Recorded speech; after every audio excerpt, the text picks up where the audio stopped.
Hey everybody, my name is Justin, and this is my very first YouTube video. I don't currently do this a whole lot, but I just wanted to hop on here and review a product that's made a difference in my performances lately.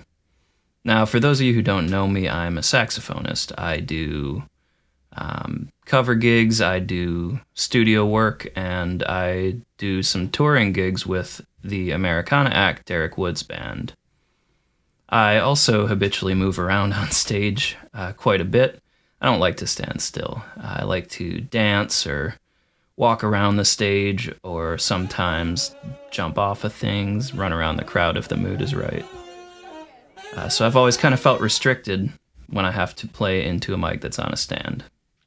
Now, originally what I would do is I had a clip-on microphone that I would run into a mic cable into the mixer, and that helped. That was a big upgrade. But I still didn't like being tethered to something. So a couple of years ago, a sound engineer that I worked with let me borrow his Xvive U7, which is a little pocket-sized dongle and a receiver that goes into the mixer. I ran my clip-on mic into that, and that was awesome. It was really freed me up to start moving around a lot more. I bought one immediately, and I used that setup up until about a month ago.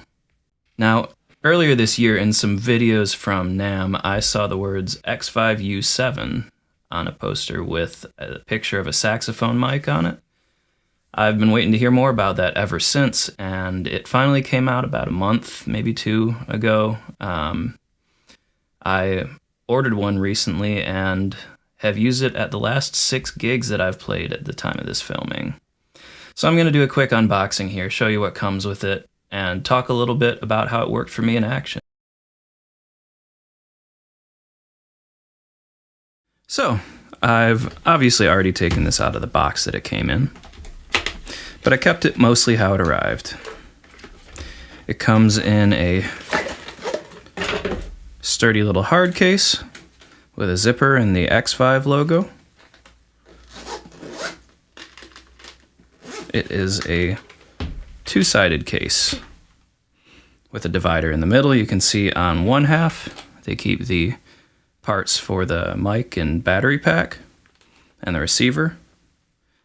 On the other half, they have a couple extra foam heads, the charging cable, some documents, manuals, and such. Now here, this side is the meat and bones of it. This is the battery pack, where you can power it on by holding down this button and choose from 6 channels with the other button.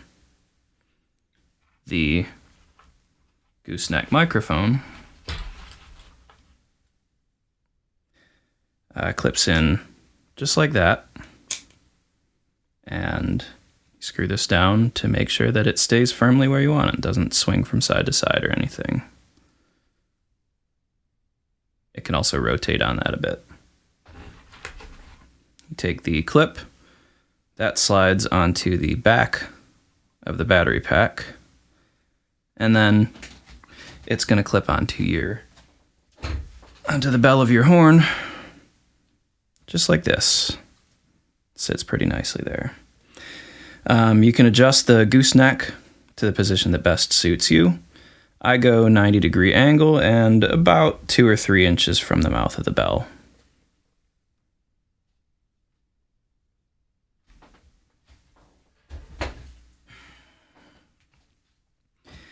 The receiver, which should look familiar to those of you who have used Xvive mic or monitor systems, just gets turned on and plugged into wherever you want to send your audio. There is a blue light to indicate which channel it's on, and a green light on the back to indicate that it is indeed connected to your battery pack. This light right here is a red light that will come on if your battery is getting low. Make sure if you change your channel on your battery pack, you also change it on the receiver.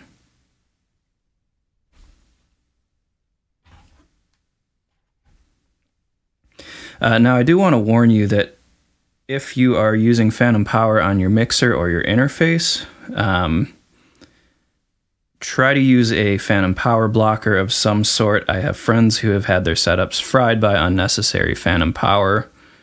I'm not sure if it would damage the Xvive receiver, as these are pretty hardy products, but I'm not taking the risk personally.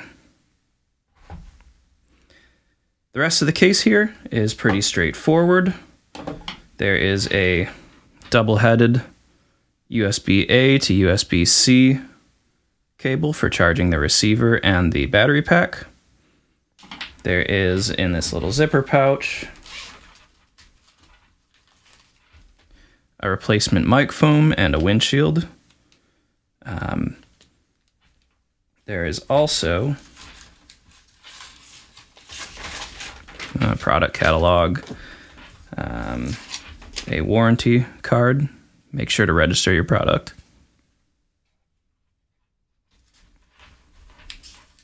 Some free silica gel.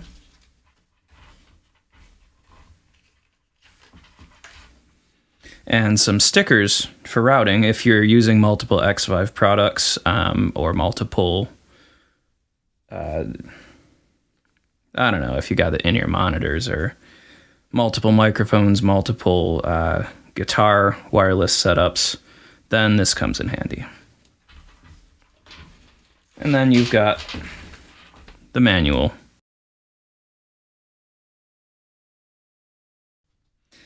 It all fits in this compact kit, which is just barely small enough that it fits in the outer pocket of my tenor saxophone case, so it's perfect for me. All right, here's a quick play test so you can hear the raw signal.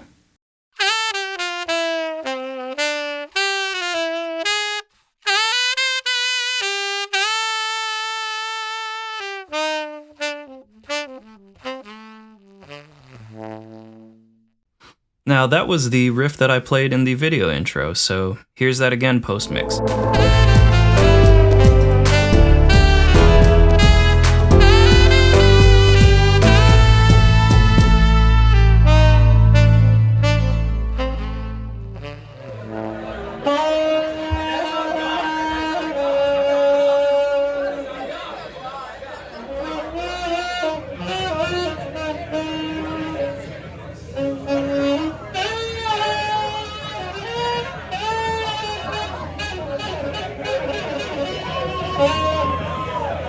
So, this was a clip from the Derek Woods Band performance at the Marine Room in Laguna Beach, California, from the most recent leg of our fall tour.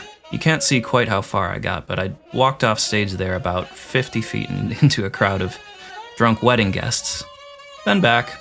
I never once had a signal drop, and I didn't get any feedback when I walked past the stage monitors, so that supercardioid pattern that this microphone has really helps it. Now, one of the concerns I've seen about this wireless setup is that it runs on a 2.4 GHz wireless band, which is a busy band to be on. Wi-Fi routers, some cell phones, and Bluetooth devices all send out signals in that band. In my personal experience and the stages I've played with the U3C, I haven't had much interference with this. In cases where interference did happen, though, I was able to solve that problem by using an XLR cable from the mixer to bring the receiver closer to where I was on stage and past any objects that might be causing interference. Sometimes changing the channel helped too. You get 6 of them with this device. Results may vary though, so let me know in the comments if you've had any problems with this. I haven't had this happen with the U7 at all yet, even though it's on that same 2.4 GHz band as the U3C, but remains to be seen, I guess. The mic quality is really solid. It doesn't change the tone or anything, and as we heard in part 2, it's quite clear and precise. There is some key noise, which is unavoidable, but I do think that it's significantly less than the previous setup I used.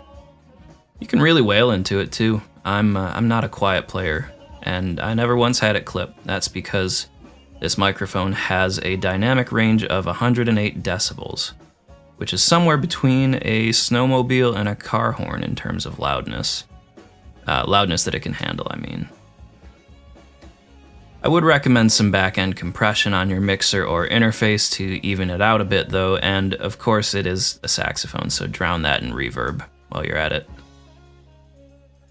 I also want to highlight how sturdy this setup is. The mic stayed in place for most of a 4-hour show where I was moving around a lot.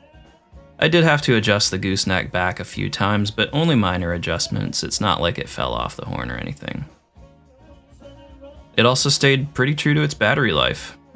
When I say this was a 4-hour show, I also mean an extra hour of setup and sound check where I left this on the whole time to put it to the test. So I hit probably 5 hours exactly, maybe a little more, and by the end of the show it wasn't even showing that red light to indicate that the battery was dying, so yeah, that was really the perfect upgrade for me. Practical, functional, affordable, and pretty portable too. It's currently sitting at $219.99 on Amazon and Sweetwater. I think that's more than a fair price for what you get. I would absolutely recommend this to any fellow horn players who are playing, bars or small stages, weddings, corporate events, that kind of stuff. I would also recommend that you bring a wired microphone with you just in case. I mean, you run into situations where you forget to charge something, or the interference that I mentioned earlier gets to be too much, or you just get a sound guy that doesn't want to work with your wireless setup because he's using his. I'm going to keep using it for as many gigs as I can going forward. If I notice anything new about it as I'm doing so, I'll post that in the comments here. Alright, so any questions or thoughts, concerns, feel free to post them in the comments. I'll try to get back to you. If you want to see me play live, look out for a Derek Woods Band show in 2025 near you. If you want to hear some of my studio work, I will put a Spotify link to a playlist in the notes below the video. Thanks for taking the time to watch. I'll see you soon.